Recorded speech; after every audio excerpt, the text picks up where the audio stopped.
परमात्मने प्रेरणा क्लेश नाशाय गोविंदाय नामो नमः गोविंदाय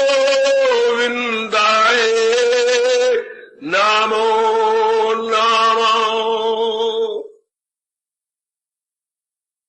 अहोभाग्यशाली कल्याणकामी मेरी देवियों, बड़भागी गीता अनुयायी मेरे सज्जनों, धार्मिक भाइयों, कर लो अब अपने मन को एकाग्र 1 घंटे के लिए और हम पूरा लाभ उठाए। आज अवतारी पावन दिवस है। आज के दिन भगवान राम जी ने अवतार लिया। और जरा विचार करें मेरी कल्याणकामी देवी और मेरे सज्जनों, कुछ ऐसी हवा हमारे देश में फिर गई है कि मुबारक दिन आते हैं और चले जाते हैं और हमारे में कोई परिवर्तन नहीं आता, जैसे मानो को वो धार्मिक दिन आया ही नहीं। वरना ऐसे दिनों की बड़ी भारी महत्ता होती है, बड़ी महत्ता। जरा समझिए तो, का अवतारी दिवस। जब भी हम किसी का दिन मनाने जाए, मैं आपको एक कल्याणकारी बात बताऊं। जब भी अपने देश में तो आए दिन कोई न कोई त्योहार, कोई न कोई महा उत्सव, कोई न कोई शुभ दिन आता रहता है। महर्षि वेद व्यास की दूरदर्शिता ने 365 दिनों को कई धार्मिक दिनों में बांट दिया, ताकि थोड़ा थोड़ा करते करते हमारे में धार्मिकता आने लग जाए, हमारे में धार्मिकता बढ़ जाए। क्योंकि इंसान अभ्यास से ही अच्छा बनता है, अभ्यास से ही बुरा बन जाता है। Practice makes man perfect. हम शायद मिडिल क्लास से पढ़ते चले आ रहे गए। ये जो हमारे भारतीय सभ्यता और संस्कृति के परमपिता व्यास जी ने ये साल को कई शुभ दिनों में बांटा, हमें अच्छा बनाने के लिए, हम हमारे में धार्मिक उन्नति लाने के लिए। भला हो उनका जिन्होंने गिरते हुओं को उठाया, उठे हुओं को चलाया, चलते हुओं को भगाया, और जो भाग रहे थे भगवान की जात में तलीन कर दिया। तो आज हमारे आज शुभ दिन चलो किसी तरह मनाया जा रहा है।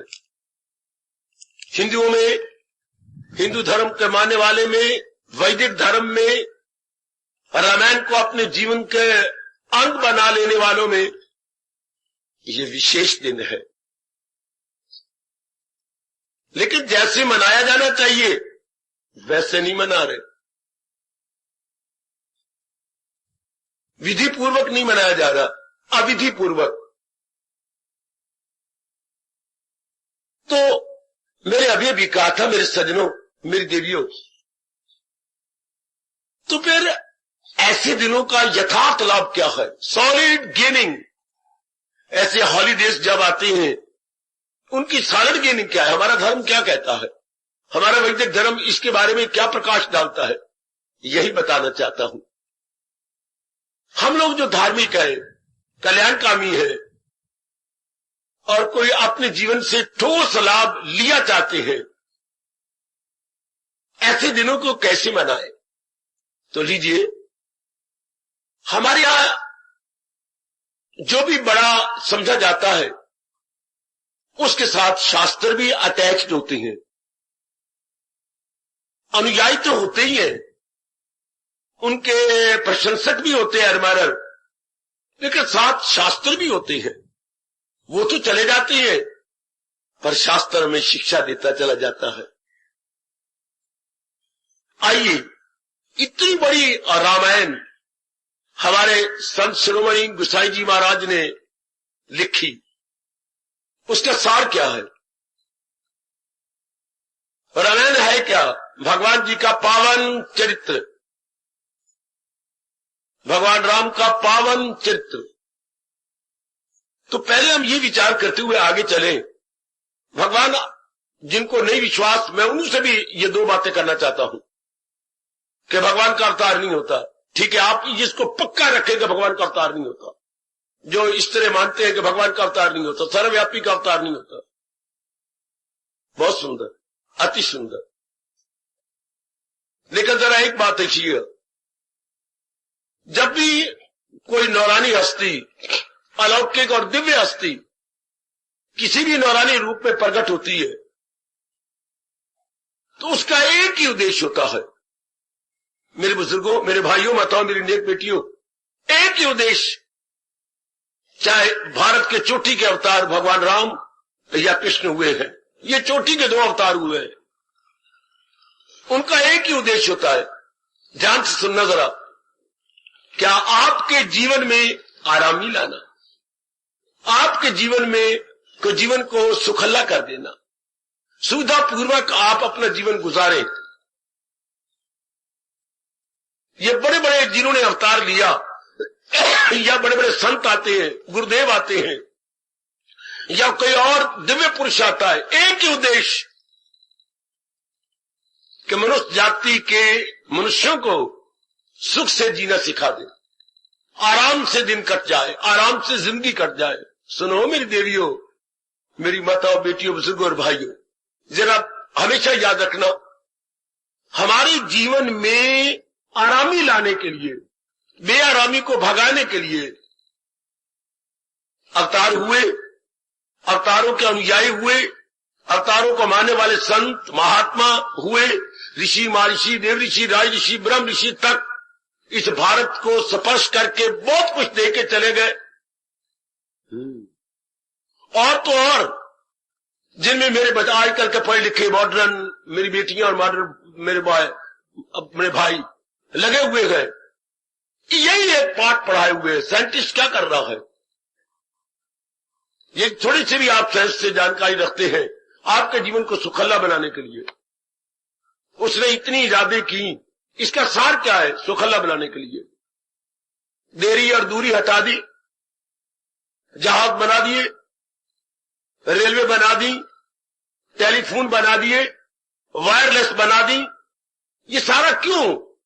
आपके जीवन में आरामी लाने के लिए, आपका जीवन आराम से कट जाए। ये टेलीविजन बन गए, चाहे इसका प्रयोग बहुत ही गलत हो रहा है। आज का पढ़ा लिखा बुद्धू इंसान इसके प्रयोग को जानता नहीं, अपने भविष्य को अपने हाथों से काला कर रहा है।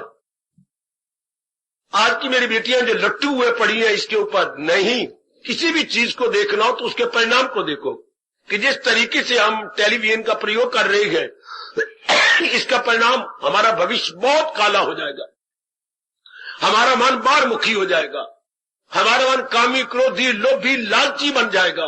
ओए होए, ओए होए, ओए होए। खोटी वृत्तियों का इंसान के अंदर, नारी के अंदर बोलबाला होता जा रहा है। इसी को समझते हैं सब कुछ। नहीं, ये सब कुछ नहीं होता। सब कुछ वो होता है जिससे हमें मैक्सिमम बेनिफिट हो, अधिकतम खुशी मिले, चैन मिले। साइंटिस्ट ने भी बड़ी कोशिश की है, लेकिन प्रयोग करने वालों ने उसका मिसयूज किया। आगे चलिए, डॉक्टर हमारे जीवन में क्या कर रहे हैं? हमें रिलीफ पहुंचाती है, रिलीफ, आराम। कितने बड़ा ये अपना पार्ट प्ले कर रहे हैं डॉक्टर। मेडिकल लाइन आपके जीवन में आराम लाने के लिए कितना बड़ा पार्ट प्ले कर रही है। चलिए आगे, इंजीनियर सामाजिक रूप में रहने के लिए उन्हें कितने आपको आराम दिया। अगर चोटी के इंजीनियर ना होते तो ये पुलें कौन बनाता, सड़कें कौन बनाता, बड़ी बड़ी बिल्डिंगें कौन बनाता, कौन सी जो ये रेलवे कितनी पोल चलती हैं, टनों टन बोझ रेलवे का इस पे गुजर जाता है, लेकिन कोई बड़ी बरसात होती है तो भी पोल टस से मस नहीं होती। इंजीनियरों का भी बहुत बड़ा पार्ट है आपके सामाजिक जीवन में आराम पहुंचाने के लिए। इसके बिना भी हमारी लाइफ अधूरी है। ये अपनी जगह है, बहुत ही अच्छा है। जरा इकोनॉमिस्ट देख लो, बहुत बड़ा पार्ट प्ले कर गया अर्थशास्त्री। क्या? थोड़े रुपए का अधिकतम लाभ पहुंचाने का फार्मूला बता गया। रुपया थोड़ा है, और आप मैक्सिमम बेनिफिट उठाना चाहती हैं। इकोनॉमिक्स जरा पढ़िए पहले 4 चैप्टर, बहुत बड़ा लाभ पहुंचा गए। ये क्या कर गए, आपके थोड़े रुपए से आप ज्यादा लाभ उठाएं, आप कितने सियाने बन जाएंगे। वही रुपया वही है। अगर हमें इकोनॉमिक्स के अनुसार यानी अर्थशास्त्र के अनुसार खर्च करना आ जाए तो हम अधिकतम लाभ उठा सकते हैं। चलिए जरा फिलासफर ने क्या किया, मेरा जन्म क्यों हुआ, ये प्रकृति क्या है, परमात्मा क्या है, अगर मैं मुक्त हो जाऊं, होना चाहूं तो कैसे मुक्त हो जाऊं, में ये कमियां क्यों आ गई, इन कमियों पर ओवर पावर कैसे आए, ऐसे नाना प्रकार के जटिल प्रश्नों का उत्तर आपको फिलासफर देता है। कितने जीवन को आसान बना गया। पहले प्रश्न ही कमाल कर दिया, मेरा जन्म क्यों हुआ। फिलॉसफी का ये पहला दी वेरी फर्स्ट क्वेश्चन गजब ढा गया। मेरे सजनों, ओ मेरे भाइयों, मेरी माताओं, मेरी नाना बेटियों, आगे लीजिए साइकोलॉजी, मनोविज्ञान, इसने रही सही कमी पूरी कर डाली। मनोविज्ञान the science of the mind, the science of the mind, मन के बारे में ये विचार क्यों उठती है, संकल्प विकल्प क्यों होते हैं। मैंने एक संकल्प किया, मैंने कैंट जाना, थोड़ी देर बाद मैं विकल्प क्यों कर देता हूं, विकल्प ने तोड़ देने मैं नहीं जाता। संकल्प करता हूं कि ये बीमारी है, मुझे ऑपरेशन कराना है, फिर थोड़ी देर के बाद मैं संकल्प को क्यों धो देता हूं, नहीं मैंने नहीं करवाना। संकल्प विकल्प, ये संकल्प क्यों उठते हैं, मेरे मन में बेचैनी क्यों रहती है, मेरा मन टिका हुआ क्यों नहीं रहता, why my mind is unbalanced, और आपको अपना इक्विलिब्रियम क्यों खोता है। अगर मैं नेक बनना चाहूं तो मैं नेक कैसे बन सकता हूं, इत्यादि। इसलिए मनोवैज्ञानिक रूप में यानी मन संबंधी अनेक समस्याओं का हल है आपका मनोविज्ञान। मन रूपी अनेक समस्याओं का हल इज इक्वल टू मनोविज्ञान। शाबाश। इस तरह आप देखती हैं जितने भी आपको समाज में दिखाई देते हैं, मैंने अभी अभी कहा कितने ही है, इन्होंने सिर्फ आपके जीवन में आराम पहुंचाने के साधन बताए। अपने मां बाप को देख लो, खुद कष्ट सहे आपके जीवन में आराम ले आए। मां जी ने कितने कष्ट सहे, पिताजी ने कितने कष्ट सहे, कितने मुश्किल से कमाई की, मां जी ने कितने आंतरिक बाह्य कष्ट सहे और आपको आराम पहुंचाया। बहन भाई का आपस में बड़ा प्यार, एक दूसरे को सुख पहुंचाने के लिए, हमदर्दी प्रकट करने के लिए, उसके दुख को अपना दुख, उसके सुख को अपना सुख, और आपने भी इसी तरह बहन भाई को कितना एक दूसरे से आराम हुआ, बहन बहन को कितना आराम हुआ। आराम मतलब दुखों को कम करने के लिए ये रिश्ते बने हुए हैं। दोस्त दोस्त क्यों कितना प्रसिद्ध है हमारे देश में, दोस्त वही जो मुसीबत में काम आए, आड़े वक्त काम आए। वरना दो शरीरों का मिलना और शेक हैंड करने के नाम दोस्ती नहीं होता। दोस्ती होती है friend in need is a friend in deed. Need में जो काम आए, बड़ा अच्छा शब्द है ये, नीड इन डीड, जो आड़े वक्त काम आए, मुसीबत में काम आए, मुसीबत में साथ दे, वही सच्चा मित्र कहलाए। आगे नहीं कोई बात, जो हमारे जीवन में आराम पहुंचा दे, रिश्ता वही है, सब कुछ वही है। अब इधर देखिए, एक रिलीजियस मैन, एक धार्मिक पुरुष, वो आपके जीवन में बहुत आराम पहुंचाता, सारों को मात कर गया। अगर वो मन वचन कर्म से ठीक धार्मिक है तो गजब ढा देगा, आपकी काया कल्प करके रख देगा, आपको सच्चा और पक्का, दो शब्द मेरे ले लो, सच्चा और पक्का आराम जिंदगी तक नहीं, भगवान की जात में तलीन होने तक दे जाएगा।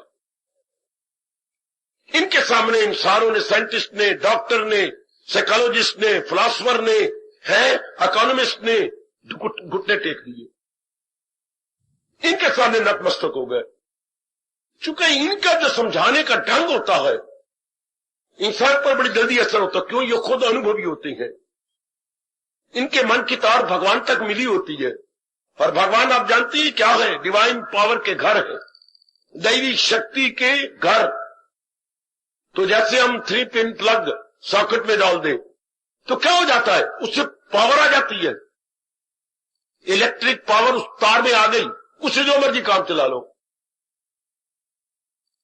कोई भी आप घर का काम उनसे लेना चाहती हैं, लेकिन पहले प्लग सॉकेट में लगा हुआ हो और उससे बिजली तार में आ रही हो, इस तरह जो महापुरुष होती हैं उनकी मन और बुद्धि, उसको आप पलक कहिएगा, भगवान के साथ जुड़ी होती है। उनके शब्दों में ताकत होती है, उनके कहने का ढंग बड़ा निराला और विचित्र होता है, हमारे पर बड़ा भारी इफेक्ट डालता है, बड़ा भारी प्रभाव पड़ता है। बिल्कुल ठीक। अब रामायण से कई दुराचारी सदाचारी बन गए। रामायण हमारे हिंदुओं के दिलों पर राज्य करती है। रामायण और गीता, इन दोनों तो गजब ढाक कर रख दिया, मिरेकल कर दिया, जादू से भी ज्यादा असर करके दिखा दिया। दोनों शास्त्रों का हमारे देशवासियों पर बहुत बड़ा उपकार, और हम शताब्दियों तक इस उपकार को न भुला पाएंगे, क्योंकि इसके ठोस लाभ है। अब लीजिए, आज के इस पावन दिवस में हम लेते हैं भगवान राम का आदर्श और शिक्षा से भरा हुआ जीवन। आपने भगवान राम का शिक्षा से भरा हुआ जीवन क्या है, रामायण का भगवान गोसाई जी ने बड़े अच्छे ढंग से विधि पूर्वक विस्तार पूर्वक वर्णन किया। लेकिन सार क्या है, इसलिए जब भी कोई त्योहार के दिन आया करे, मां उत्सव हुआ करे, तो उस विषय में जो कनेक्टेड है, जो भी महापुरुष या भगवान जी कनेक्टेड है, उनके जीवन का सार लेना चाहिए। सार क्या है, कितना अच्छा सार हमें महापुरुष बताते हैं, जरा ध्यान देना। क्या सार है भगवान राम के जीवन का? महाराज जी ने जीवन लिया किस कारण से? मैंने अभी बताया था, हमारे जीवन में आराम पहुंचाने के लिए, बेआरामी को दूर करने के लिए। और उन्होंने ज्यादा से ज्यादा बेआरामी इंसान की दूर की अपने जीवन के एग्जाम्पल द्वारा, अपने अमली जीवन द्वारा, क्रियात्मक जीवन द्वारा, प्रैक्टिकल लाइफ द्वारा। भगवान राम का प्रैक्टिकल लाइफ बहुत आदर्श है। समय नहीं है, वरना मैं आपको विस्तार पूर्वक बताता। बहुत बड़ा उपकार कर गए मेरे सज्जनों, हो मेरे बुजुर्गों, भाइयों, बताओ मेरी नेक अच्छी कल्याण कामनी देवियों, बड़ा भारी उपकार है भगवान राम का, कोई शक नहीं। अब लीजिए जरा सार। मैं तो एक सार थोड़े से समय में आउटलाइन जी ड्रा कर सकता हूं, मैं कितना विस्तार कर लूंगा। अब इधर देखिए जरा, मैं रामायण का एक पन्ना खोल रहा हूं। बहुत विनम्रता पूर्वक प्रार्थना करने पर पार्वती जी को शंकर जी अपने इष्ट देव भगवान राम के जीवन से सुना रहे हैं। जीवन चरित्र, जो जो उनके जीवन में अलौकिक घटनाएं हुई, जिससे कि अनेक धार्मिक व्यक्ति पूरा पूरा लाभ उठा के अपने जीवन में एक शानदार इंकलाब ला सकते हैं, एक शानदार क्रांति आती है मेरी देवियों। तो बड़े प्रेम पूर्वक हमारी उमा जी, उमा पार्वती सुन रही है, झूम झूम के वो सुना रहे हैं और झूम झूम के वो सुन रही है। कभी रो पड़ती है, कभी आंसू गिरते हैं, कभी मुस्कुरा देती है इत्यादि। शंकर जी बड़े प्रसन्न है कि ये विशेष रुचि ले रही है मेरे इष्ट देव के जीवन में। उसमें फिर एक ये बात आ गई, या रुकवा लिया अपने पतिदेव शंकर जी को, प्रभु रुको, मालिक मेरे रुको। फिर कहिए, 4 बार करवाया उमा ने। मैं पार्वती को उमा के नाम से याद करूंगा, क्योंकि गोसाई जी ने इसी नाम से उन्हें प्रणाम किया है। और 4 बार कराया, यही सार माना जाता है संतों की नजरों में। 1 नहीं, 2 नहीं, 3 नहीं, 4 बार। फिर कहिए प्रभु, फिर कहिए मेरे कमलेश, फिर कहिए। हाय, क्या था वो सार? आज मैं उसी पर प्रकाश डाल रहा हूं। ये सारी रामायण का सार या उनके अवतार लेने का सार।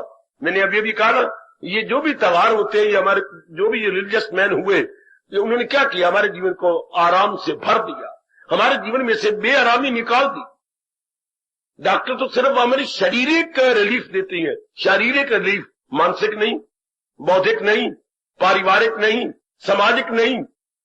ये अवतार ऐसा होता है जो सारे क्षेत्रों को टच कर जाता है, इसलिए इसे सर्वोपरि कहते हैं।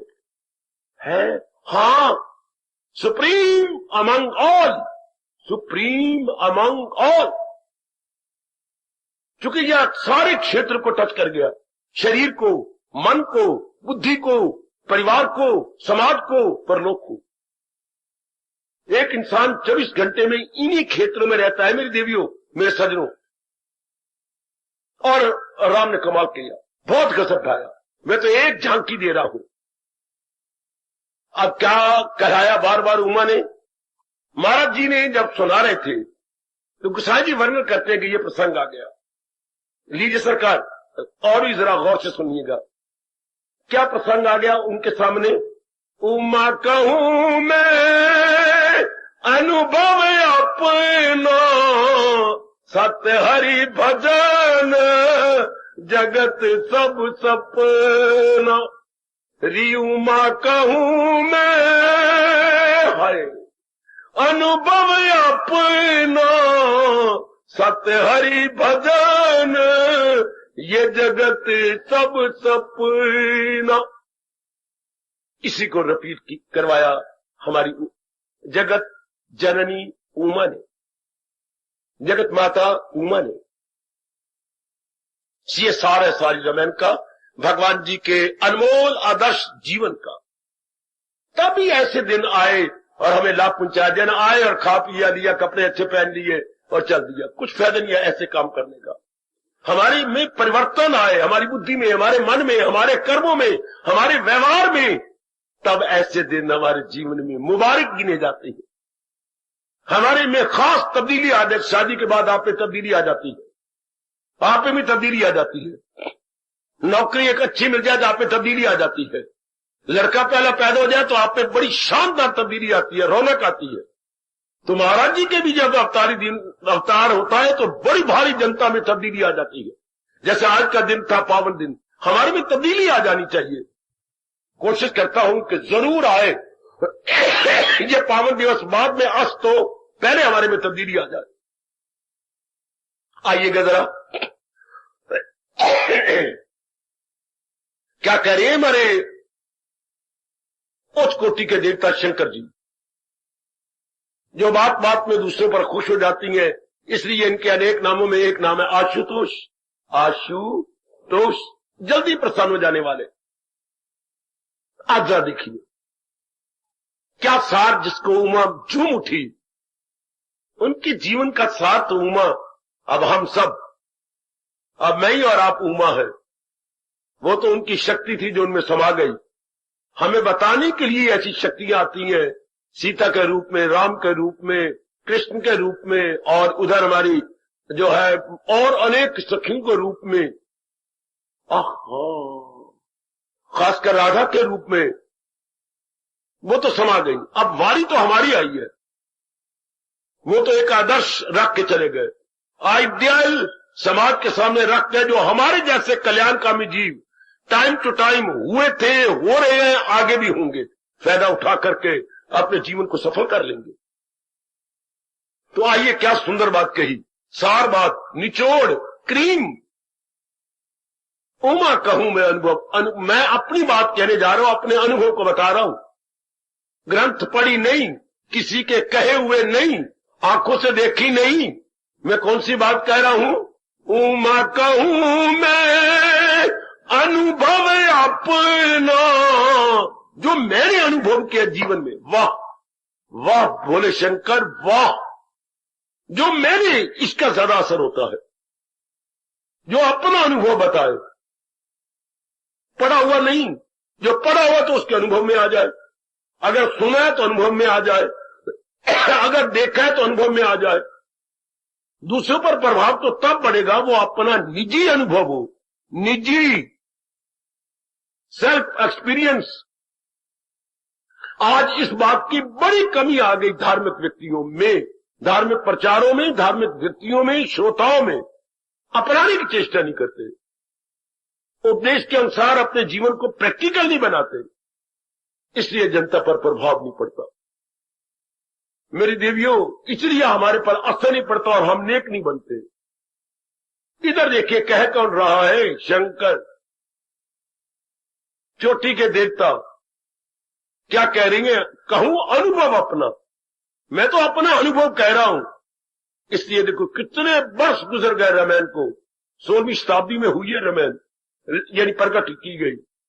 और आज देख लो कितने वर्ष गुजर गए रामायण को प्रकट हुए, कितना भारी प्रभाव हमारे जैसों पर पड़ा है, अब हमारे पर पड़ रहा है, आगे और जो धार्मिक पीढ़ी आएगी उसमें पड़ेगा। वेल एंड गुड, लेकिन कारण मैं आपको बता रहा हूं क्यों प्रभाव पड़ा है और पड़ता रहेगा। उनका अपना अनुभव, उनका अपना तजर्बा, ठोस तजर्बा, सॉलिड गेनिंग। साइंस को हम क्लासों में पढ़ते रहती है, लेकिन सॉलिड गेनिंग तो जाकर लेबोरेटरी में होती है, प्रयोगशाला में जाकर। जैसे प्रोफेसर साहब ने हमें थ्योरी बताई क्लास में, उसी थ्योरी अनुसार हम लेबोरेटरी में जाए और वैसा तजर्बा करके देखे, वो हो गया ठोस लाभ। साइंस थ्योरी को नहीं मानती, थ्योरी को कहती है हेल्प है, ये हमारी हेल्प करती है। ज्यादातर तो वो लेबोरेटरी से प्यार करती है कि जैसे आपने पढ़ा है उसे अनुभव कर लो, उसको इंटरेस्ट पे उनको देखिए जरा कैसे होता है, ऑब्जर्व कीजिए। साइंस ऑब्जर्वेशन को मानती है। बेटे साइंस देखिए, मैं खुद अनुभव करूंगा तब बताऊंगा ये ऐसा। तो वो लेबोरेटरी में अर्थात प्रयोगशाला में। तो आइए जरा क्या कह रही है जिन्होंने अपने अंतःकरण की प्रयोगशाला में ये अनुभव किया। क्या? सतहरि भजन जगत सब सपना। बात तो है इतनी। क्या इस संसार में वे सज्जन जरा और एकाग्र हो जाना, मेरी अच्छी माताओं, मेरी दाना बेटियों, जरा और एकाग्र हो जाओ। इस संसार को भगवान जी ने, नारायण जी ने दो विचित्र चीजों से बना लिया है। विचित्र, विलक्षण, सरकार। ध्यान दे रहा हूं मेरी माताओं, मेरी बच्चियों, मेरे सज्जनों, मेरे धार्मिक भाइयों, दो चीजों का मिलाप करके बनाया है। 3 भी नहीं, 4 भी नहीं, 5 भी नहीं, केवल 2। क्या? केवल 2। एक जड़ है, एक चेतन, जिसको आज का साइंटिस्ट बोल रहा है matter plus energy. Matter plus energy, ये 2 चीजों का, जैसे आप खिचड़ी बनाती हैं, चावल और दाल, ये नहीं जानता कि बराबर में डालती हूं या चावल ज्यादा होते हैं या दाल, मेरी अम्मा ने मुझे नहीं बताया, ये आप बेहतर जानते हैं। लेकिन 2 मिलाप का नाम खिचड़ी है। इससे जो हमारे परम पिता ने भी 2 चीजें साथ में रखी हैं, जड़ और चेतन। जड़ क्या होती है? जिसके अपने बारे में कुछ पता न हो, जैसे मिट्टी का ढेला खेत में पड़ा रहता है, जैसे ये रेलवे लाइन के दोनों तरफ मोटे मोटे पत्थर रखे गए हैं। अब पत्थरों को पता नहीं है कि हम पत्थर है, काम पूरा पूरा कर रही है, लेकिन उनको नॉलेज नहीं है। तो जिसको अपने बारे में कुछ पता ना हो उसे जड़ कहता है। हमारा हिंदुस्तान का भारतीय व्यक्ति जड़, जिसे अपने बारे में कुछ पता नहीं, तो फिर एक उसके साथ चेतन मिलता है जो उससे काम लेता है, जड़ से काम लेता है, जड़ में जान डालता है चेतन। आप जड़ कितनी चीजों में बिजली ने जान डाल रखी है, बिजली कितनी आपकी सेवा कर रही है। अभी मेरे सामने बड़े कीमती माइक अपने भारत के रखे गए हैं। अच्छा है ये जड़, लेकिन क्योंकि टच है बिजली के कनेक्शन, बिजली की इलेक्ट्रिसिटी का यानी करंट का, कितनी आवाज 100 टाइम्स ऊंची आवाज जा रही है, कितनी दूर दूर। मुझे सज्जन नजर आ रहे हैं, वो दूर दूर जो बैठे हुए हैं। जैसे हम लोग पता नहीं कोई शेड्यूल कास्ट है, वो टच नहीं करना चाहते हैं हमारे साथ, कहीं वो जो है आप पवित्र ना हो जाए। बहुत अच्छे। तो अब इसी आवाज के कारण से कितनी दूर वो बैठेंगे, लेकिन ये आवाज इतनी ऊंची बिजली के कारण से लोग बिजली का टच को परे। और आप अभी ले लो, अगर नहीं है तो क्या जबान में मधुरता होनी चाहिए, शीरी कलामी, जबान में मधुरता, व्यवहार में मधुरता। बस न 3 न 4 न 5 न 6। आप व्यवहार मीठा किया करो बेटे, खींच जाती हो, तंग करती हो और बड़े कुछ, मैं आप क्या बोलूं, जबान में आपके कर्कश हो जाती है, आप जबान से कर्कश, कठोर। अगर ये 2 ही आपके उल्ट पुल्ट है, बहुत दुख पाओगी। चूंकि दूसरे ने सहायता करनी है, दूसरे पर आप डिपेंड है, तो दो अगर आप में होंगे तो दूसरा अपने दुख पाता हुआ भी दुख महसूस नहीं करेगा। बाबा फिर बोल, जो आपकी सहायता कर रहे हैं उसे दुख पाना पड़ता है, लेकिन वो दुख को दुख महसूस नहीं करेगा यदि आपकी जबान मीठी है और व्यवहार मीठा है। आप व्यवहार में यदि मीठे हैं तो, नहीं तो अभी भगवान की कसम खाओ कि व्यवहार में आप मीठे हो गए, अभी कसम खाओ कि आप जबान से मीठे हो गए, वाह, जीवन बड़े शानदार कटेगा। अनेकों ने आपके लिए कुर्बानी की और आपने भी दूसरों के लिए की। कुर्बानी कुर्बानी प्रतीत नहीं होगी, कष्ट कष्ट नहीं प्रतीत होता है। प्रेम में कष्ट कष्ट नहीं। कितना कष्ट मां बाप मानते ही नहीं कि हमने कष्ट सहे। इतना कष्ट प्रत्यक्ष हम देख रहे हैं मां जी का, अपने पिताजी का इतना कष्ट महसूस नहीं करते। प्रेम है, उनमें प्रेम है, उनमें दिव्यता है। कुर्बानी के पुतले हैं मां बाप, पर उनको महसूस ही कोई नहीं। क्यों क्यों? क्योंकि वो आप पर निछावर है और आप अगर जवाब दें मिठास से व्यवहार में और अपनी बोल में, बस गद गद हो जाते हैं मां बाप, गद गद। आइए जरा बढ़े। इतना पता लग गया कि दो चीजों का मिलाप है और इसी का नाम संसार है, जड़ और चेतन। और जड़ अपने आप में स्वतंत्र नहीं है, चेतन ही इसको चला रहा है। और फिर देखिए आगे चलो, जड़ के टुकड़े हो जाती हैं। शरीर के चाहे जितने मर्जी टुकड़े कर लो, जड़ चीजें जो आपको दिखाई देती ये सारी जड़ है। वृक्ष के जितने मर्जी टुकड़े कर लो, जो चीजें विजिबल है, जो मेरी देवियों गोचर है, उनके टुकड़े हो जाएंगे। लेकिन जो चेतन इसको चला रहा है उसके टुकड़े नहीं होते। यदि कोई आप में से अजीब अकल वाला चेतन के टुकड़े मानता है तो वो चेतन नहीं है, वो जड़ होगा। क्योंकि चेतन इंडिविजिबल है, उसको हम डाइसेक्ट नहीं कर सकते। इंडिविजुअल और नेवर कैन बी डाइसेक्टेड, टुकड़े नहीं कर सकते हम उसके। और वो चेतन न ब्रह्मा है, न विष्णु है, न महेश है, न ये शेरवाली है। वो चेतन नारायण है। चेतन अनेक नहीं होते। थोड़ी सी बुद्धि खोलो अपनी, बुद्धि खोल कर बेटी, ये गीता जी का सत्संग है। चेतन के टुकड़े नहीं होते, चेतन एक जैसा रहता है। एक चेतन, हां, उसी को भगवान कहते हैं। वो सदा एक जैसा था, है, सदा रहेगा। इसी उसे सच्चाई कहती है, वो सत्य है। और जितनी चीजें उन्होंने बनाई हैं 84 लाख योनियां हमारे हिंदू धर्म के अनुसार, उन सारों को वो शक्ति दे रही हैं। सबको, अपने शरीर को ले लो, कितनी शक्ति दे रही है। यदि मेरे तजर्बे पर लाभ है आपको और लाभ उठा रही है तो चेतन सत्ता यहां आती है, दो ध्रुवों के बीच में यहां। जब भी आप कभी पूरे एकाग्र हो जाएंगे, अनुभव कर लेना अपने आप को इस स्थान पर। महाराज जी की झलक, महाराज जी की चमक, महाराज जी की जो शक्ति यहां पर। इसलिए हम हिंदू लोग जब भी जाप करेंगे, भजन करेंगे, बैठ के करेंगे, मुसलमानों की तरह ड्रिल नहीं करेंगे। कभी हाथ नीचे आ रहे हैं, कभी ऊपर जा रहे हैं, कभी अलम या यूं कर रहे हैं, कभी यूं नहीं। हमारा कहते ना निगाहें ना भटके इधर और उधर, सर्वपुष्ट गर्दन हिलाए ना वो जम जाए बिल्कुल एक, और अपने जाप करता हुआ या अपनी वृत्ति जमाए। शाबाश।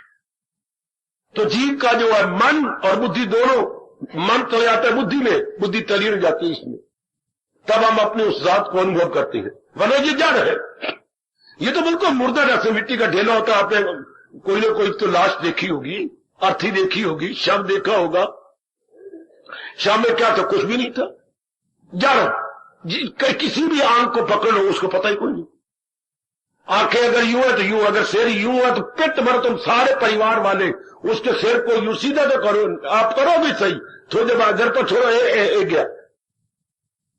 उसके हाथ को सीधा करो, छाती से परे करो, पर नहीं होगा, क्योंकि खून जम जाता है। और जिस हालत में उसने प्राण छोड़े वही रह जाएंगे। तक से मत जरा नहीं होना। 80 साल चलाया किस चेतन ने? जैसे मर्जी में अंग को इसे घुमा लूं, नीचे कर लूं, इधर कर लूं, जेब में कर लूं, पीछे कर लूं, सिर पे कर लूं, जैसे मर्जी, लेकिन उसकी शक्ति से। आंखों से जैसे मर्जी देख लूं, कानों से जैसे मर्जी सुन लूं, इस तरह अंग प्रत्यंग से जैसा मैं अपने मन के अनुसार करना चाहूं कर सकता हूं, लेकिन एक मुर्दा तो नहीं कर सकता। ये महाराज जी की शक्ति या जो शरीरों को चलाई जा रही है, वही सब कुछ है। उन्हीं ने शरीर बनाए हैं। सब कुछ मेरे सजनों में बोल गया, सब कुछ। सब कुछ का मतलब जिससे जड़ सब कुछ काम कर सके उसको सब कुछ बोल। ऑल इन ऑल, बड़ा अच्छा अनुवाद हुआ इंग्लिश में, all in all, all in all, सब में सब कुछ, सब में सब कुछ। हमारा अपना शब्द है राष्ट्रभाषा का सर्वे सर्वा, सर्वे सर्वा, बड़ा प्यारा शब्द बनाया, बड़ा भाषा बनाया। भगवान जी क्या है? सर्वे सर्वा। हमारे शरीर में सर्वे सर्वा, आंख की जान प्राण वही परमात्मा, कान की जान प्राण, हमारी जबान की जान प्राण, हमारी नाक की जान प्राण, हमारे हाथों की जान प्राण, हमारे आंतरिक मन की बुद्धि की चित्त की जान प्राण वही परमात्मा, वही परमात्मा। इसलिए बोलती है सर्वे सर्वा, सब कुछ वही है। हमने बेवकूफी से, गलती से, मां जी ने हमें उपदेश नहीं दिया, ये ज्ञान नहीं जाता, दूध तो पिलाती रही और शरीर को भुच्चर बनाती रही। लेकिन मां बाप का यह भी कर्तव्य था कि हमें चोटी का ज्ञान भी देते। जो भगवान जी ने अवतार लेके ज्ञान दिया और हमें सियाना बनाया, देवता बना गए, लेकिन हमें वो ज्ञान नहीं दिया, जिससे हम शरीर में रह गए और अपने आप को ये समझ, यही मैं, यही हूं, मैं सुंदर लगू, चूंकि शरीर तो समझा अपने आप को, मैं अच्छी लगू। कितना आप लाखों रुपया बर्बाद कर देती हैं सिर्फ चेहरे को सुंदर बनाने के लिए। कितनी बेवकूफी काका, ये है ही नहीं। हम लोग जिसके कारण से शरीर जिंदा है उसका नाम भी नहीं लेना चाहते, सुनना भी नहीं चाहते। हमें शरीर प्यारा लगता है, सुंदर बन के रहो, मेरा एक एक अंग हरिष्ट पुष्ट हो, हर एक एक अंग में मेरा अट्रैक्शन पैदा हो जाए। सारे नर नारी आज यही चाहते हैं। बड़ी हैरानगी की बात, भगवान कह रहे मैं हैरानगी लेके मरूं नहीं, बल्कि नॉर्मल अवस्था में जाऊं। मतलब मुझे बड़ी हैरानगी होती है कि जिसके कारण से शरीर में रौनक है, जिसके कारण से शरीर में चमक है, दमक है, जान है, प्राण है, उसको हम मानते नहीं, उस भगवान को हम जानते नहीं, मानते नहीं, मानना चाहते भी नहीं। वाह, कहावत अपने देश में मशहूर है, हमारी बेवकूफी की कहावत, हमें गुलगुलों से प्यार है, गुड़ से नफरत। हमें गुलगुले, गुलगुले क्या होते हैं? गुड़ के पकौड़े, गुड़ के मीठे पकौड़े, उन्हें हम गुलगुले बोलते हैं। तो एक व्यक्ति को आप कहोगे कितना बेवकूफ है ये, क्या उसे गुड़ से नफरत है? जिससे गुलगुले बनती है उससे नफरत, और गुलगुलों से प्यार, गुड़ से नफरत। हमें भगवान से नफरत है, हम भगवान को नहीं मानते, लेकिन शरीर को सब कुछ मानते हैं। शरीर को चला कौन रहा है? कौन अंकल है जो शरीर को चला रहा है? कौन सी ऐसी शक्ति है जो आपको शरीर को चला रही है? और कौन सी ऐसी शक्ति है जो आपके शरीर को क्या जीरो बना के निकल जाएगी और आपके शरीर की कदर कोई नहीं, यही कदर होगी कि 10-12 मन लकड़ियों में आपको राख बना दिया जाए। आप ये क्या, ये तो चलाया जा रहा है भगवान की शक्ति से। और जब हम कहते पिताजी मर गए, हमारी बेवकूफी, पिताजी मरे नहीं, भगवान ने अपनी शक्ति निकाल ली। शरीर तो हमेशा मरा हुआ है। कभी एकांत में बैठ के विचार करना भगवान जी का, शरीर हमेशा मुर्दा है। चाहो तो वो भगवान जी रहेंगे, तो भगवान जी ने क्या अंत समय को हमारा हाथ कट लेना है? नहीं। पैर कटना है, जांघ कटनी है? नहीं। सिर कट के परे रख देना है? नहीं। क्या करना है? उन्होंने अपनी शक्ति निकाल लेनी है, जो पूरे 4.5 महीने के बाद मां के पेट में प्रवेश करती है। 4.5 महीने में शरीर पूरा हो जाता है, एक एक अंग बन जाता है, तब वो शक्ति प्रवेश करती है। वही शक्ति जो आपके अरमानों के अनुसार आपको जीवन दे चुकी है, आयु दे चुकी है, 40 साल, 50, 60, जितने भी अलॉटेड पीरियड ऑफ लाइफ है, वो गुजर जाने के बाद वही शक्ति जो मां के पेट में गई थी वही बाहर निकल आएगी। और सारे कहेंगे मर गया, मर गया, मर गया, मंजी खाली कर गया, फलाना मर गया, मंजी खाली कर गया, गली मोहल्ले में चर्चा हो जाएगी। लेकिन मरे तो हम आप भी हैं। पर यह जानेगा कोई आप जैसा अभ्यास करने वाला, कोई आप जैसा भगवान को सब कुछ मानने वाली, तो वो शरीर के रहते हुए अनुभव कर ले कि नहीं, परमात्मा की शक्ति सब कुछ है, शरीर किसी काम का नहीं, वो चला रहेंगे। तब आप भगवान के भक्त बन जाएंगे, तब आप मन वचन कर्म से भगवान के प्यारे बन जाएंगे। खुद भगवान कहते हैं जो मेरी असलियत को जान जाता है वो तन मन से करता है, सचमुच में कोई शक नहीं। तन मन से भगवान के प्यारे, उन्हीं के कारण से आंतरिक और बाह्य, इंटरनल और एक्सटर्नल सारे अंग भगवान की ताकत से काम कर रहे हैं। जिस सरकार वही चला रही है, और ये सारे अंग ही अब क्या है? हीरो। चूंकि महाराज जी की दिव्य पावर मेरे और आप में है, और दिव्य पावर भगवान ने निकाल ली तो जीरो, हीरो से जीरो। अपने शब्द बोलना चाहूं तो इस वक्त हम शिर्क की तरह हैं, हमारे में पूरी ताकत है। हाँ, और जब भगवान अपनी ताकत निकाल लेंगे, जब छोटी की मात्रा गिरा दो, शव, शिव से, जरा मेरे साथ बोलो तो सही, शिव से शव मुर्दा।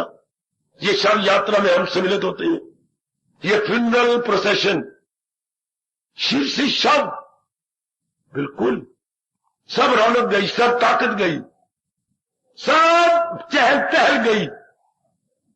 नो असल बसल so far our body is, physical body is concerned, खत्म।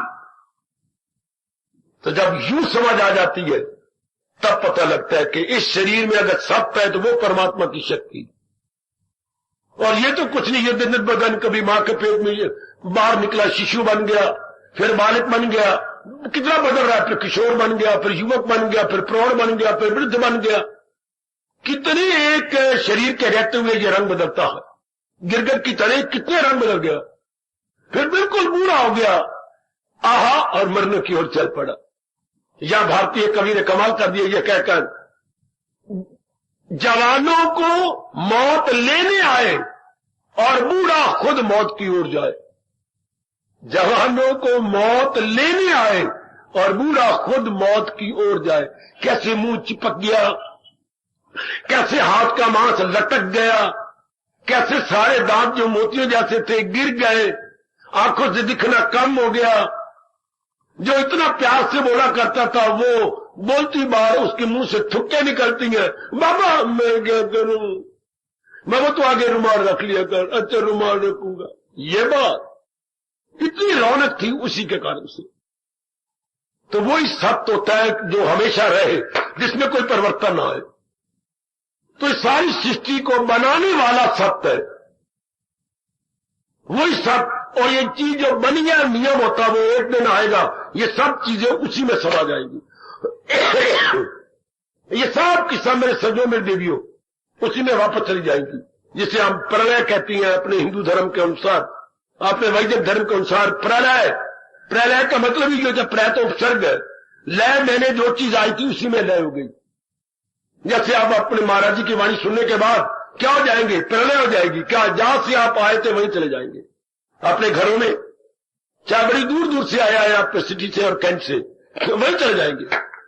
इससे एक बड़े पैमाने पर कभी प्रलय हो जाएगी, जहां से ये चीजें आई हैं वही समा जाएंगी भगवान के अंदर। तो फिर असल क्या है, सब भगवान जी। तो यही अमृत शंकर जी कह रही है कि उमा तू जो सुन रही है महाराज जी की जीवनी, सत्य हरि भजन, भगवान का भजन ही इस जहान में सत्य है। बाकी क्या है, सत्य हरि भजन, जगत सब सपना। सपने की तरह संसार है। सपना चाहे कैसा भी आ रहा हो, मीठा आ रहा था या कड़वा, प्लेजेंट था या अनप्लेजेंट, आंख खुली कुछ भी न रहा।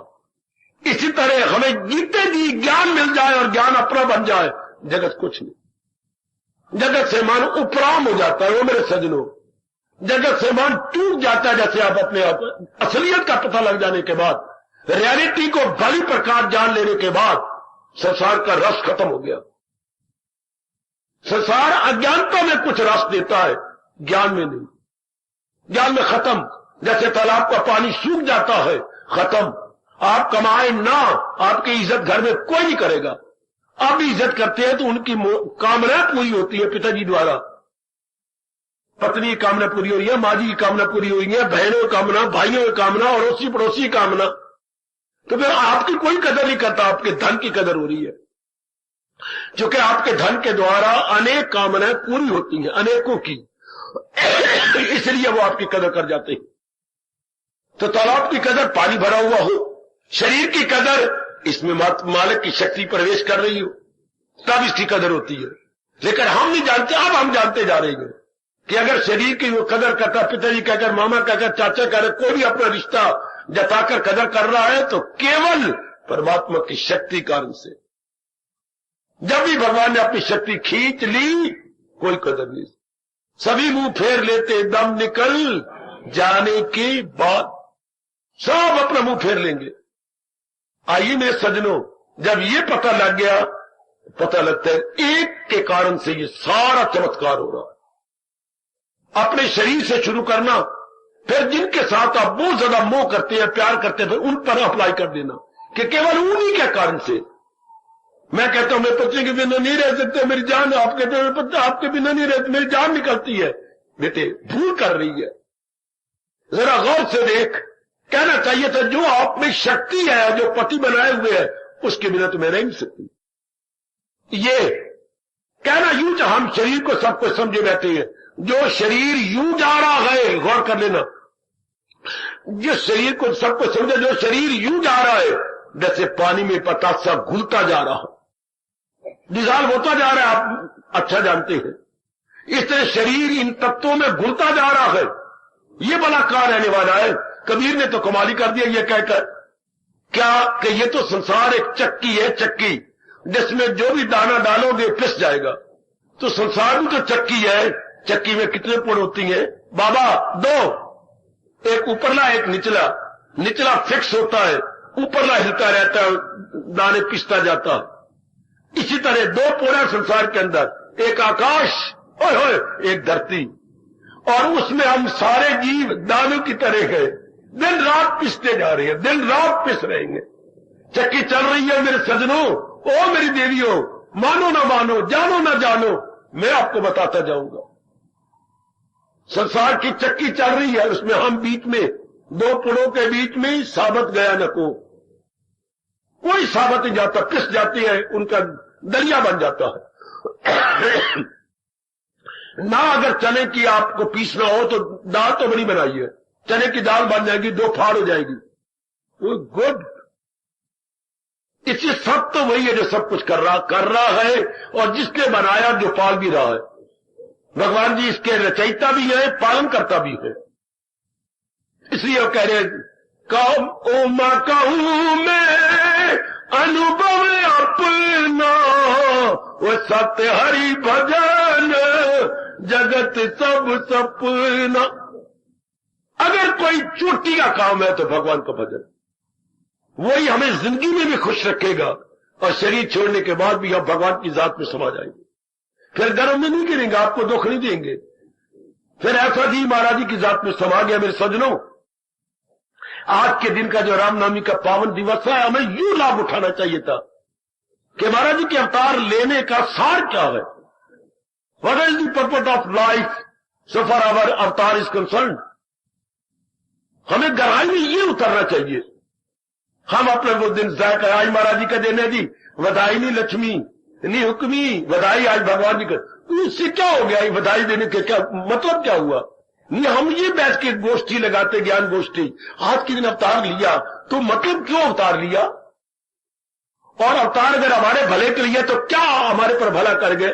वो क्या हमें समझा गया जिससे कि हमारे दुख दूर हो जाए और हम शांति जी जाए? ये बात तो वो तब होता है जीव सुख जब संसार को सच्चा न माने। सच्ची चीज सच्ची चीज कौन सी नहीं होती? जो किसी समय हो और किसी समय ना रहे। आपका हिंदुस्तान का धर्म उसे असत्य मानता,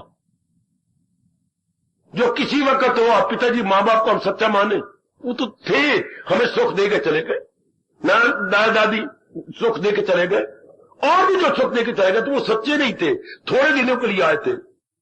इससे संसार की सारी चीजों का पीरियड है बेटे, अवधि है, जीवन अवधि। उनकी जीवन अवधि है, इतनी पूरी हो जाएगी वो चल देंगे। इसलिए हमें एक दूसरे से लाभ उठा लेना है। उससे आप उठाओ, उससे वो आपसे उठा जाए। वरना जो सच्चाई की बात है, जो जिससे सुख पाएंगे भगवान के भजन से। यही भगवान कह रहे हैं आज के दिन, भगवान के भजन से जीव सुख पा सकता है। करोड़पति भिक्षक हो जाए, बहुत पढ़ाई कर ले, या जहां चाहते हो लव अफेयर आपके यहां शादी कर लो। लव अफेयर का मतलब है शादी। और अगर शादी के अंदर भगवान का भाव नहीं तो बर्बादी है। अगर शादी में भगवान जी का भाव नहीं, सिर्फ शारीरिक भाव है तो बर्बादी, सेहत की बर्बादी, रोग नाना प्रकार के लग जाएंगे, बेचैनी हो जाएगी, आपकी याददाश्त बिल्कुल कम हो जाएगी, आंखों की बिनाई घटने लग जाएगी, क्योंकि आप अपनी तबाही आप करती हैं शारीरिक प्यार से। शादी होनी चाहिए थी भगवान को बीच में रख करके कि हम लोग पर लोग बनाएंगे, हम अपने आप सुधार करेंगे, फिर हम जन्म नहीं लेंगे, हम उनके उपदेश के अनुसार अपना जीवन बने। शादी होनी चाहिए थी इस दर से कि हम 2 पर बन जाएंगे। हाय, शादी का मतलब था दो पर जब बन जाना, नर था दाया पर और नारी थी बाया पर। हमने बना था wing, left wing and right wing, और हम क्या बनते हैं, एक दूसरे के पर क्या काट के मार देते हैं, बिल्कुल कतरा। क्योंकि शरीरत प्यार के लिए शादी नहीं होती, शादी होती है लोक परलोक बनाने के लिए। सुन रख मेरी बेटी, इसलिए आज भी चाहे मेरा देश बहुत गिर गया धार्मिक रूप में, फिर भी आपको ये नहीं कहते कि ये मेरी डार्लिंग है। अमेरिका वाले भले कह दें, अब भी वो कहेंगे ये मेरी धर्म पत्नी है। देख लो कि धर्म पत्नी, शारीरिक पत्नी तो नहीं कहा, भोग पत्नी तो नहीं कहा, अब भी आप जब परिचय देती है तो ये मेरी धर्म पत्नी है। चाहे धर्म का डक्का नहीं जानते अब धर्म क्या होता है और धर्म अपनाना का, तो फिर भी मुंह से बोलते धर्म पत्नी। धर्म के आधार पर ये रिश्ते थे जो आज काफी उड़ गए, बाकी उड़ते जा रहे हैं। तो महाराज जी ने अवतार लिया इसलिए था कि हमें हमारा मिलाप, धर्म, दो मित्र बने धर्म के साथ, मां बाप बने धर्म के साथ, पति पत्नी बने धर्म के साथ, मैं बच्चा जन्मने जा रही हूं धर्म के लिए। देखिए अब आज सब कुछ उड़ गया, इसलिए क्या गम बेहिसाब, कितना गम है, शरीर का है, मानसिक का है, परिवार का है, समाज का है, कितना बड़ा गम। और अब जिन्होंने हमारे मां बाप बनना था, ये हमारे मिनिस्टर, ये हमारे प्राइम मिनिस्टर, ये हमारे अपने यहां के मुख्य मंत्री, ये सारे के सारे क्या हो गए। अब क्या बोलूं,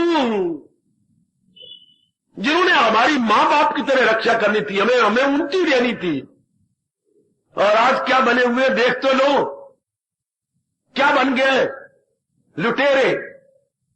अपने धिया पुत्रों को, जो एक देश के बच्चे उनके पुत्र समान धिया समान होती हैं, उनको लूटने लग गए, उनको हड़प करने लग गए।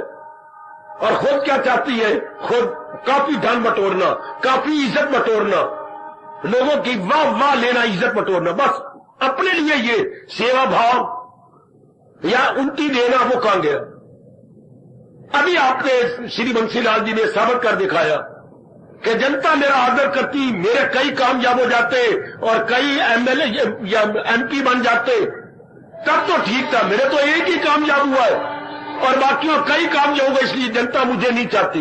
मैं क्यों नहीं प्यार ले रहा दूसरे से, क्योंकि मैंने शराब बंद कर दी है। देखो उससे, हालांकि शराब का बड़ा भारी नुकसान, शराब मौत का कारण बनती है, सेहत को तबाह करती है, हमारे धन को बर्बाद करती है। लेकिन बंसीलाल ने ध्यान दिया, सिर्फ इज्जत को मुख रखा। बंसीलाल जी किस आधार पर कहेंगे महारा हरियाणा, महारा, हमारा नहीं बोलते, महारा हरियाणा, किस आधार पर बोलेगा बंसीलाल। क्यों शराब शुरू की, क्योंकि लोगों ने इज्जत नहीं दी, तेरे मेंबर नहीं बनाए, इसलिए क्या फिर शुरू कर दी शराब। देख ली यार, तबाह कौन है, खुद भी कहते मानती है, लेकिन मैं क्या करूं, मेरे मेंबर को, मतलब आप मेंबरों के लिए बने हैं कि जनता के फायदे के लिए बनाए गए हैं। जनता का लाभ आकाश पे उड़ गया, बंसीलाल की झूठी इज्जत का सवाल सामने रह गया। क्या हमारे मां बाप ऐसे होने चाहिए, क्या हमारे ये चीफ मिनिस्टर ऐसे होने चाहिए, क्या अपनी इज्जत को प्रेफरेंस दें और जनता के सुख शांति को नहीं, सुख सुविधा को नहीं। पता नहीं ये क्या जवाब देंगे हुजूर के दरबार में जाकर। इनके सामने तो मुख्य यही होना चाहिए, जब ये प्रतिज्ञा करती है या कसमें खाती है बड़ा बनने के बाद, उसमें यही तो होता है, यदि मैं जनता को पूरा सुख न दे सका, मैं उसी दिन क्या अपना त्याग पत्र दे दूंगा। कभी सुना करो, जिस तरह ये मिनिस्टर बनने लगती है तो पहले ये हल्फ लेती है, पहले ये कसम खाती है, तो उसमें ये लाइनें कितनी चमकती होंगी। क्यों आजकल क्या हो गया देख लो, धर्म नहीं साथ, नाम तो बंसीलाल है, पर बंसी क्या करे जब बंसी के छेद ही बंद हो, तो क्या वो बंसी बजेगी जिसके छेद बंद है। अरब नाम तो मेरा बंसीलाल है, बंसीलाल जी नाम बदल दो, कोई और नाम रखो, मेरे पास हो, मैं आपका नाम रखूं बंसीलाल, बिना छेदों के बंसीलाल। हरियाणा की इज्जत पर खेल गए। अब गंदी गंदी शराब शुरू हो गई, जिसके लिए कितनी जेलें भरी गई थी, कितने जुर्माने हुए थे। आज बंसीलाल का जीवन अपने आप में क्या हो गया, सेल्फ कंट्राडिक्शन। परस्पर विरोधी जीवन, कितने पकड़ा दिए, कितने मार खाए जिन्होंने बोतलें पकड़ी गई। हाँ चल, ये सारा स्वार्थ का खेल है, धर्म का खेल नहीं। और हम लोग जो यहां आती हैं धर्म को लेकर, भगवान को लेकर अपना कल्याण करने, अगर कोई इस तरह 4 दिन कर ही लेगा, दुख पाएगा, जलील होगा, बर्बाद होगा। शाबाश, कोई है बड़े बड़े आदमियों के असूल? कोई असूल नहीं। एमपी का आपने बुरा हाल देखा है कि आपस में मिलते जा रहे हैं, कोई उनका धर्म ईमान है भी सही, कभी उसके साथ मिल गया, उस पार्टी के साथ, उस पार्टी के साथ, उस पार्टी के साथ। ये पार्टियां हैं या बाल्टी है, कभी भर जाती है, कभी खाली हो जाती है। भगवान मेरे मुंह से कुछ न निकाले। अब ये कई पार्टियां मिलकर के इन्होंने अपनी गवर्नमेंट बनाई। हाँ, और अगर ये कोई पार्टी बीच में से अलग हो गई तो ये ताश का महल धड़ाम से नीचे गिरेगा। ये जो राज्य है ये ताश के महल की तरह है, जरा तो पत्ता इधर हुआ तो महल बना बनाया धड़ाम नीचे। सरकार आज के दिन को मुबारक कहिए, जो ये हमें समझा रहा है, सत्य हरि भजन जगत सब सपना। ये जगत तो आया और गया, अगर यहां पर सब क्या है, भगवान का भजन, उससे तन भी सुख पाता है, मन भी सुख पाता है मेरी देवी, मेरे सजनों, और बुद्धि भी सुख पाती, परिवार भी सुख पाता है। आपकी गीता यही जगह संपूर्ण हुई है जहां गए कृष्ण मेहरबान। गीता का यह सिद्धांत है कि जहां भगवान जी का ज्ञान होगा वही अच्छी सेहत, अच्छा मन, अच्छी बुद्धि, हाँ अच्छा परिवार। 18वें अध्याय का अंतिम 78वां श्लोक इस सिद्धांत में जाकर पूरा हो गया। जहां है कृष्ण मेहरबान, जहां भगवान जी या भगवान की भक्ति होगी, सब कुछ वही होगा, आराम, चैन, करार, सब कुछ वही।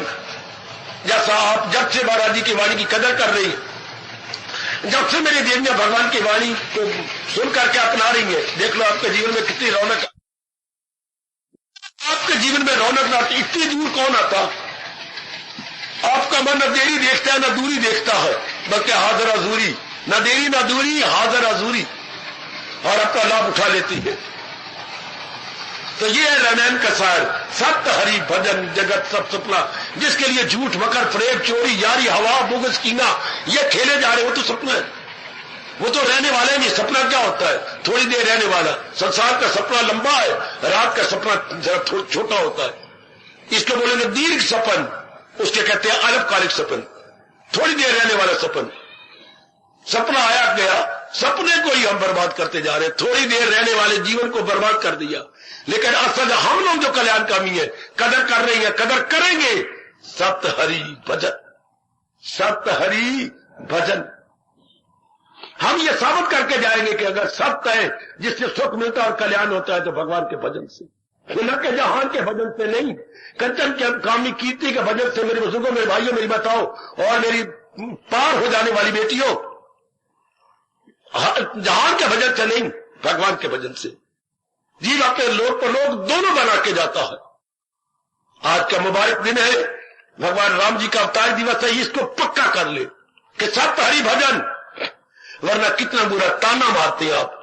जब कोई रिश्तेदार मर जाता है, आप उसकी अर्थी के पीछे पीछे जा रहे होते हैं, कितना बुरा ताना, ओ भड़विया, ओ मरने वाले, ओ तेरे जीवन बर्बाद कर दिया, ओ कुछ ले जा रहे हैं। झूठ, मकर, फरेब से क्या तेरे कुछ किया, एक सुई भी नहीं साथ जा रही। हार्दिक धन्यवाद, हार्दिक आशीर्वाद।